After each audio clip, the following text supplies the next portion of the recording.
Hi friends, welcome to Gayu's arrival. நான் உங்கள் காயத்ரி. இன்றைக்கி நம்ம இந்த வீடியோவில் என்ன பார்க்க போகிறோம் அப்படின்னா, நீங்கள் வந்து கஸ்டமர்கிட்ட வந்து ப்ளவுஸ் வாங்கின உடனே ஆரி ஒர்க் போடுறதுக்கு நீங்கள் ஃபஸ்ட்டு செய்ய வேண்டிய விஷயம் என்ன அப்படின்றத இந்த வீடியோவில் நம்ம பார்க்க போகிறோம். ஃபஸ்ட்டு நீங்கள் ப்ளவுஸ் வாங்கின உடனே உள்ளே வந்து மார்க்கிங் வந்து கரெக்டாக இருக்கா அப்படின்றத பார்த்துக்கணும். நம்ம மார்க்கிங்கில் ஏதாவது டவுட் வந்தால் நம்ம அப்போவே கிளியர் பண்ணிக்கணும். ஏன்னா போட்டதுக்கப்புறம் எந்த டவுட் வந்தாலும் நம்ம எதுவுமே கிளியர் பண்ணிக்க முடியாது. நீங்கள் வந்து இந்த இதெல்லாம் பார்க்கணும். எக்ஸ்ட்ரா துணி விட்டுருக்காங்களா, அப்படி விடலையா அப்படின்றதெல்லாம் செக் பண்ணிவிட்டு எக்ஸ்ட்ரா துணியும் விடலை அப்படின்னா நம்ம அவங்கள்ட்ட ஒரு டைம் கேட்டுக்கணும்.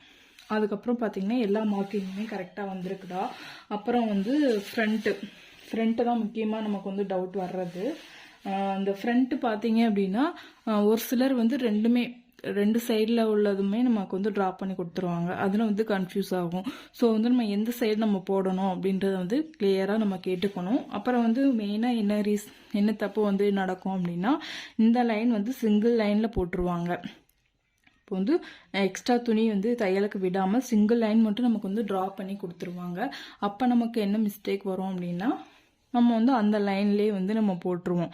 இந்த மாதிரி நிறைய டைம் வந்து தப்பு நடக்கும். ஸோ வந்து அது நடக்காமல் இருக்கணும் அப்படின்னா முன்னாடியே வந்து எந்த லைனில் நம்ம போடணும் அப்படின்றது இந்த மாதிரி டபுள் லைனாக, முடிஞ்ச அளவுக்கு டபுள் லைனாக நீங்கள் வந்து ட்ரா பண்ணி வாங்கிக்கோங்க. ஏன்னா சிங்கிள் லைனில் போடுறோம் அப்படின்னா நமக்கு தான் வந்து இப்போ கஷ்டமாக இருக்கும். ஏன்னா அதில் நம்ம தப்பாக போட்டோம் அப்படின்னா மறுபடியும் ரீஒர்க் பண்ணுற மாதிரி இருக்கும். ஸோ அப்படி பண்ணாலும் நல்லா இருக்காது. அதுக்கப்புறம் மெயினாக இன்னொரு விஷயம் என்ன பார்க்கணும் அப்படின்னா, ஆம்கோல் வந்து இந்த மாதிரி கோடு மாதிரி போட்டு ட்ரா பண்ண சொல்லிடுங்க. ஏன்னா இந்த மாதிரி ஸ்ட்ரெயிட்டாக போட்டு ட்ரா பண்ணிங்க அப்படின்னா நமக்கு வந்து ஆம்கோல் எது, அப்புறம் வந்து நெக்கு வந்து எது அப்படின்றது கன்ஃபியூஸ் ஆயிரும்.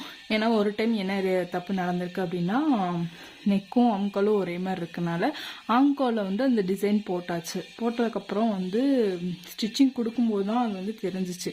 ஸோ அந்த மாதிரி தப்பு நடக்கக்கூடாது அப்படின்னா நம்ம வந்து இந்த மாதிரி நீங்கள் யார்கிட்ட கொடுத்து நீங்களே மார்க் பண்ணாலும் ஓகே, இந்த மாதிரி விட்டு லைன் வந்து ட்ரா பண்ண சொல்லுங்கள்.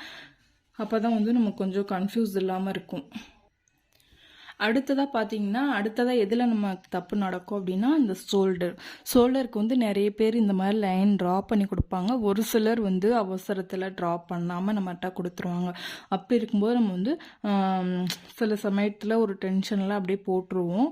அதுக்கப்புறம் வந்து மறுபடியும் ரீஒர்க் பண்ணுற மாதிரி இருக்கும். இந்த மாதிரி வரக்கூடாது அப்படின்னா நம்ம எடுத்தோடனே ப்ளவுஸை ஓப்பன் பண்ணி பார்த்த உடனே இந்த இதெல்லாம் செக் பண்ணணும். இங்கே 2 லைன் கொடுத்துருக்காங்களா, அதே மாதிரி இங்கே வந்து தையலுக்கு வந்து எக்ஸ்ட்ரா துணி விட்டுருக்காங்களா அப்படின்றத ஃபஸ்ட்டு நம்ம செக் பண்ணிக்கணும். அந்த அடுத்ததாக என்ன விஷயம் நம்ம பண்ணணும் அப்படின்னா, நீங்கள் ப்ளவுஸ் வாங்கின உடனே இந்த மாதிரி ஒயிட் பென்சில் வந்து நீங்கள் எல்லாருமே யூஸ் பண்ணுவீங்கன்னு நினைக்கிறேன். இந்த ஒயிட் பென்சில் யூஸ் பண்ணி நம்ம இந்த லைன்ஸ் போட்டிருக்காங்க இல்லையா, அதை வந்து நல்லா டார்க்கன் பண்ணிக்கணும். ஏன்னா டார்க் பண்ணிட்டோம் அப்படின்னா நம்ம எப்போ ஒர்க் பண்ணும்போதும் அது வந்து அழியாமல் இருக்கும். நம்ம ஒர்க் பண்ணி முடிச்சு அவங்கள்ட்ட கொடுத்ததுக்கப்புறமே கூட அது வந்து அழியாது. ஸ்டிச்சிங் பண்ணுறவங்களுக்கு கொஞ்சம் ஈஸியாக இருக்கும்.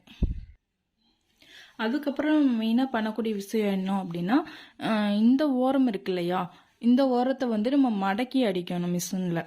இந்த மாதிரி மடக்கி ஒரு தையல் போட்டுக்கிட்டோம் அப்படின்னா நமக்கு வந்து ஒர்க் பண்ணும்போது நூல் வந்து பிரிஞ்சு தனியாக வராது. ஸோ வந்து நம்ம கண்டிப்பாக நம்ம பண்ண வேண்டிய விஷயம் இந்த ஓரம் வந்து அடிக்கணும். ஓரம் அதுக்கப்புறம் நம்ம பண்ணக்கூடிய விஷயம் என்ன அப்படின்னா, நம்ம கை இருக்கு இல்லையா, நீங்கள் வந்து காட்டில் ஒர்க் பண்ணுறீங்க அப்படின்னா இது பண்ண தேவையில்லை. நீங்கள் வந்து ஒரு ஃப்ரேம் யூஸ் பண்ணி நீங்கள் ஒர்க் பண்ணுறீங்க அப்படின்னா இது கண்டிப்பாக பண்ணணும்.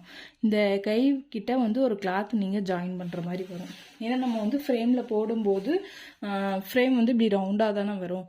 ஸோ வந்து இதுக்கு அங்கிட்டு வந்து துணி நமக்கு வந்து எக்ஸ்ட்ரா தேவைப்படும். ஸோ நம்ம வந்து எக்ஸ்ட்ரா ஒரு கிளாத் வந்து அட்டாச் பண்ணி அப்புறம் வந்து நம்ம ஃப்ரேமில் ஃபிக்ஸ் பண்ணுற மாதிரி இருக்கும். நீங்கள் ஃபஸ்ட்டே அது பண்ணி வச்சிட்டிங்க அப்படின்னா நீங்கள் நெக் முடித்த உடனே நம்ம வந்து கை போடுறப்ப கொஞ்சம் நமக்கு வந்து ஈஸியாக இருக்கும்.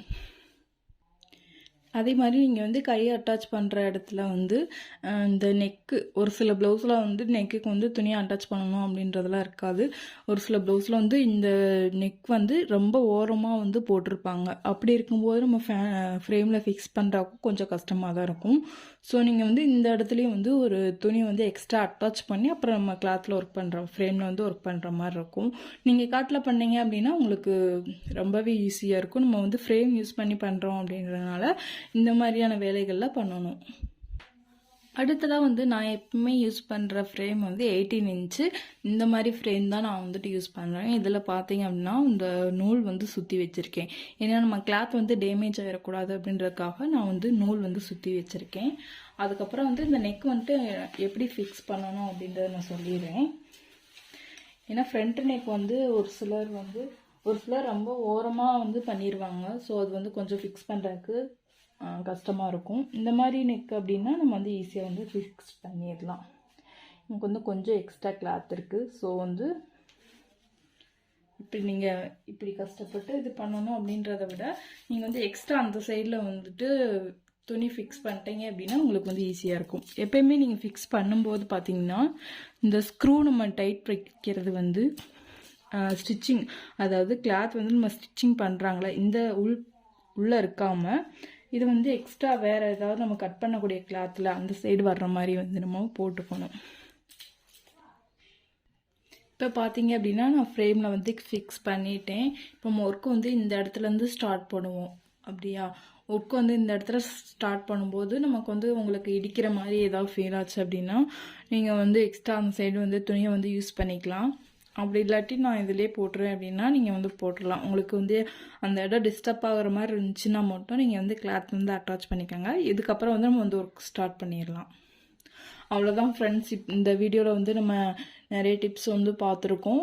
இது மாதிரி வந்து நிறைய வீடியோஸ் இந்த சேனலில் வந்து அப்லோட் பண்ண போகிறேன்.